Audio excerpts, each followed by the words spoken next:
하나님께서 우리에게 주실 말씀은 이사야서 59장 말씀입니다. 이사야서 59장 1절에서 21절까지 말씀입니다. 이사야서 59장 1절에서 21절까지 말씀, 제가 먼저 한 절 읽고 한 절씩 교독하겠습니다. 구약 1040면에 있습니다. 이사야서 59장 1절에서 21절까지 말씀, 제가 먼저 한 절 읽고 한 절씩 교독하겠습니다.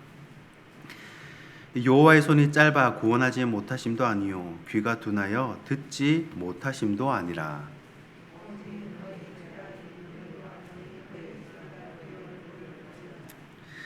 이는 너희 손이 피해 너희 손가락이 죄악에 더러워졌으며 너희 입술은 거짓을 말하며 너희 혀는 악독을 내밀어.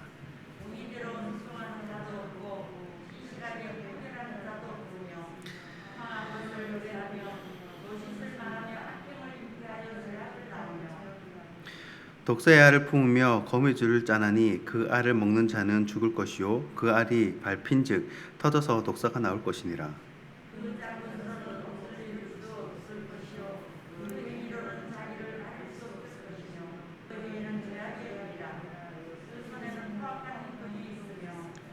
그 발은 행악하기에 빠르고 무죄한 피를 흘리기에 신속하며 그 생각은 악한 생각이라 황폐와 파멸이 그 길에 있으며.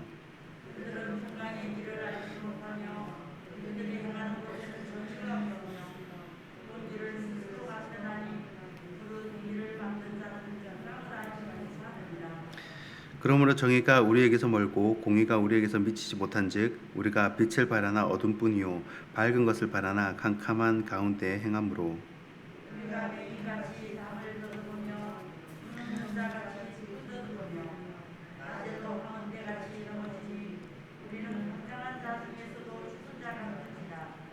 우리가 곰같이 부르짖으며 비둘기같이 슬피 울며 정의를 바라나 없고 구원을 바라나 우리에게서 멀도다.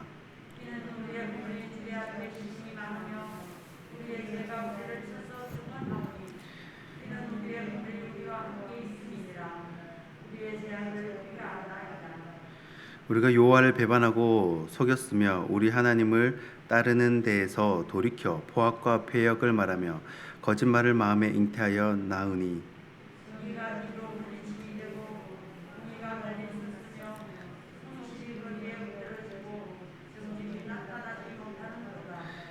성실이 없어짐으로 악을 떠나는 자가 탈취를 당하는도다. 여호와께서 이를 살피시고 그 정의가 없는 것을 기뻐하지 아니하시고.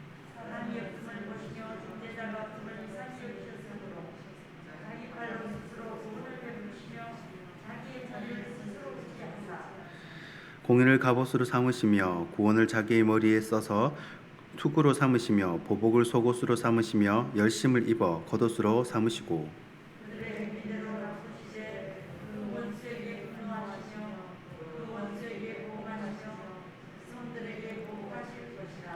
서쪽에서 여호와의 이름을 두려워하겠고 해 돋는 쪽에서 그의 영광을 두려워할 것은 여호와께서 그 기운에 몰려 급히 흐르는 강물같이 오실 것이미로다.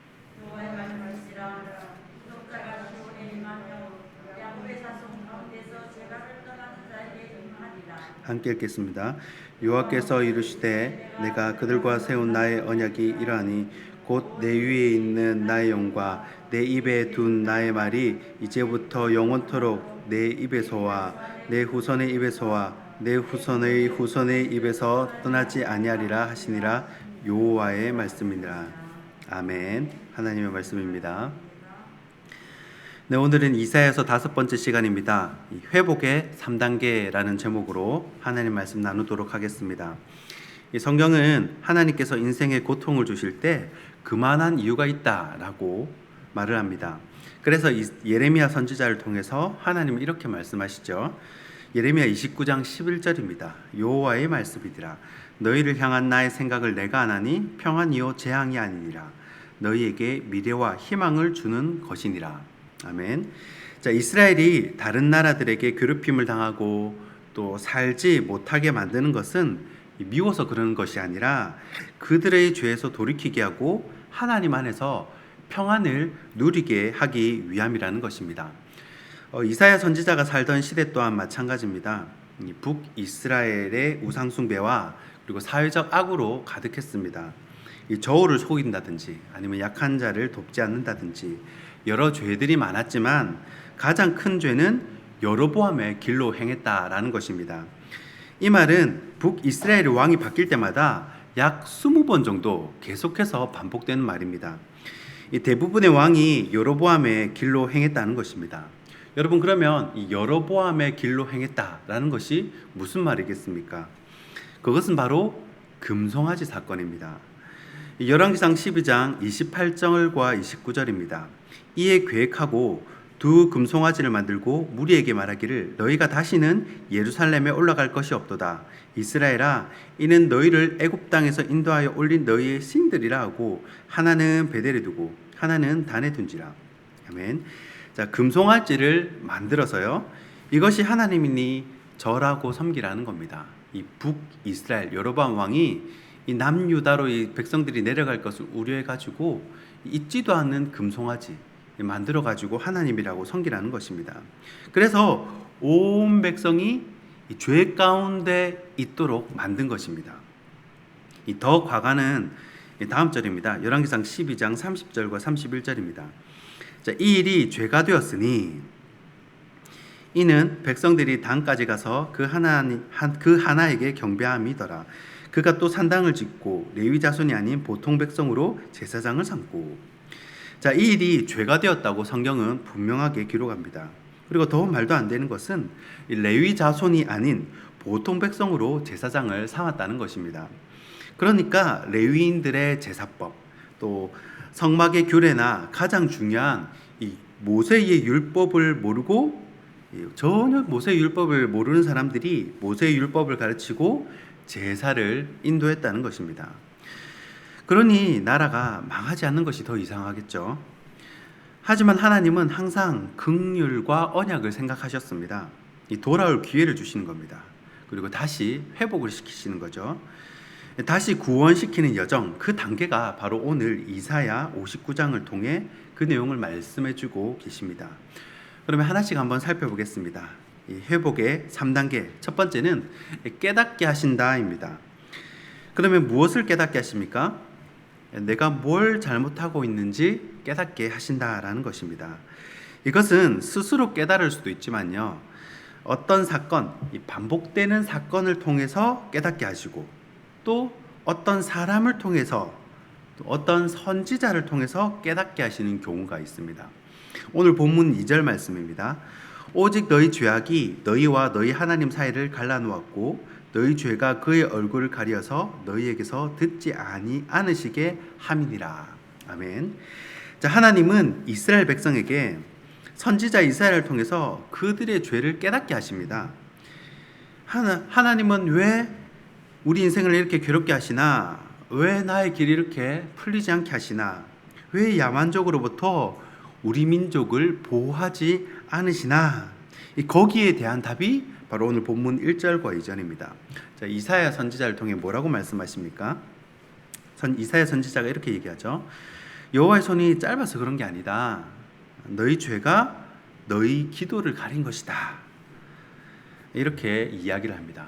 보통 사람이라면요, 상대방이 뭘 잘못해도 알아도 이 말을 못하고 넘어가는 것이 있는데 이사야 선지자는 그냥 돌직구를 던집니다. 왜 그렇습니까? 이 죄에 관해서는 생명과 직결되기 때문에 직언을 해야 한다는 것입니다. 그래서 스스로 깨닫게 합니다. 그 내용이 바로 오늘 본문 1절부터 8절까지의 내용이라는 겁니다. 자, 그러면 이 회복의 3단계 두 번째는 뭐냐? 바로 고백해 하신다는 것입니다.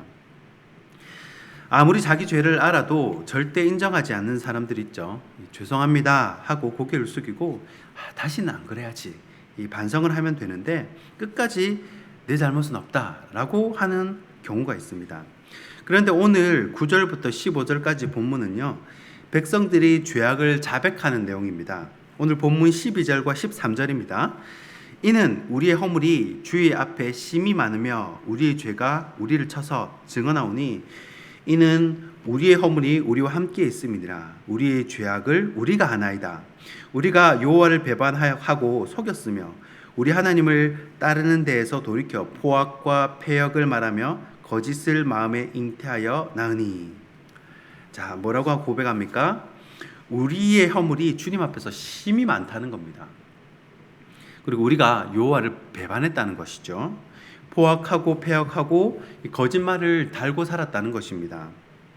이 포악은 성질이 사납고 악한 것을 말하고요. 패역은 사람으로서의 도리, 마땅히 해야 할 도리, 그런 행동에 어긋난 것을 말합니다. 성경도 모르는 사람을 제사장이라 세워놓았으니 그들이 성경을 어떻게 알았겠습니까? 인생의 기준이 없으니 자기 성질대로 그렇게 살아간 것입니다. 하지만 하나님은 이사야 선지자를 통해서 그들 스스로의 죄를 깨닫게 하시고 그 입으로 죄를 고백하게 하십니다. 왜 그렇게 하십니까? 바로 회복해 하시기 위해서 그렇게 하신다는 것입니다. 자, 그러면 회복의 3단계 마지막이 무엇입니까? 바로 회복해 하신다라는 것입니다. 오늘 본문 20절 말씀입니다. 여호와의 말씀이니라. 구속자가 시온에 임하며 야고보의 자손 가운데서 죄가를 떠나는 자에게 임하리라. 아멘. 자, 여러분, 하나님을 끝까지 붙드는 자는요, 넘어질지언정 아주 엎드려지는 것은 없습니다. 아무리 내 죄 때문에 이 사업 통화 망하고 내 길이 꼬여도 하나님의 회복은 이전보다 더욱 풍성히 임하는 것입니다.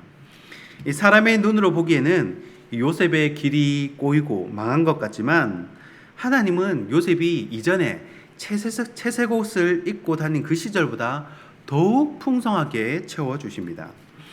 욥의 인생이 완전히 망한 것 같지만 하나님은 그 이전보다 어떤 면에서건 더 풍성하게 채워주십니다.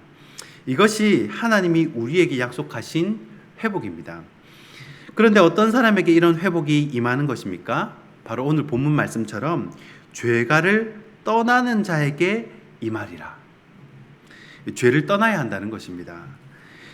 내가 예전에는 악독하고 미워하고 이 세상의 화려한 금송아지를 쫓아 살았는데 이제는 그렇게 살지 않는다는 겁니다. 이제는 금송아지 죄에서 벗어나서 하나님을 기쁘시게 하는 삶, 죄에서 떠난 삶을 산다는 것입니다. 그때 회복이 이루어진다라는 것입니다. 말씀을 정리하겠습니다. 산책을 해도요, 그리고 카페에 가도 이 옆에서 들리는 이야기들은 대부분의 사람들의 관심사는요, 이 금송아지입니다. 다 금송아지 이야기를 하고 있습니다.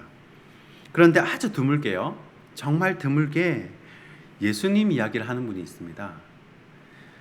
저는 그런 분을 만나면 너무너무 감동을 받고 충격을 받습니다.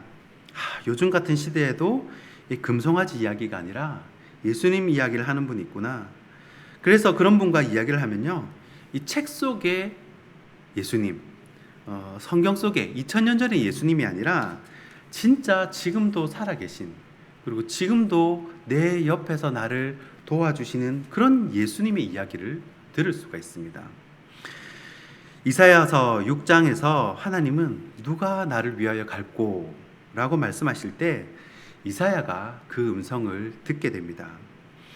저와 여러분 모두가 금송아지가 아니라 살아계신 하나님의 음성을 듣고 회복의 감격을 누리는 은혜가 있기를 주님의 이름으로 축복하고 축원합니다. 기도하겠습니다.